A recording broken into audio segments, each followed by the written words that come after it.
Presidente Trevisan, un 2-0 che condanna oltremodo il Chieti. No, vabbè, stavi dicendo prima immeritato, sicuramente è un risultato che non rispecchia l'andamento della partita, comunque il calcio è così, bisogna accettare anche questi risultati, anche se sicuramente non fanno piacere perché poi ottenuti a nostro scapito in casa.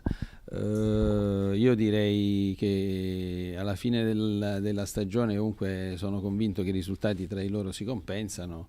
Non fa piacere il numero delle sconfitte in questa prima parte del campionato, sono un po' troppe per quella che era la nostra previsione, però bisogna guardare avanti, bisogna capire dove insomma sono stati commessi gli errori e a quel punto cercare di mettere rimedio agli errori. Quello che un po' dispiace è che i ragazzi insomma, si sono impegnati per tutta la partita e questa cosa non portare a casa il risultato è veramente un peccato. Da come si deve ripartire dopo questa sconfitta?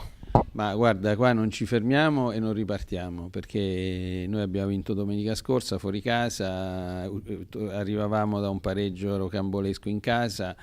Abbiamo avuto dei risultati positivi e anche dei risultati insomma non soddisfacenti negativi. Dobbiamo secondo me guardare un po' dentro noi stessi perché insomma a differenza dell'anno scorso dove era un altro campionato e c'erano altre condizioni, però avevamo una capacità realizzativa importante. Quest'anno facciamo una grande fatica a segnare e quindi facendo una grande fatica a segnare poi quando i gol sono buoni te li annullano pure e quindi i rigori non te li danno e quindi quando ti trovi in queste situazioni è chiaro che tu devi fare uno sforzo maggiore rispetto magari ai tuoi avversari, però nel calcio c'è, tutti vengono a giocare alla morte a Chieti, quindi insomma ci sta che sapevamo che sarebbe stata un percorso molto più faticoso rispetto al passato. Un messaggio alla nostra squadra?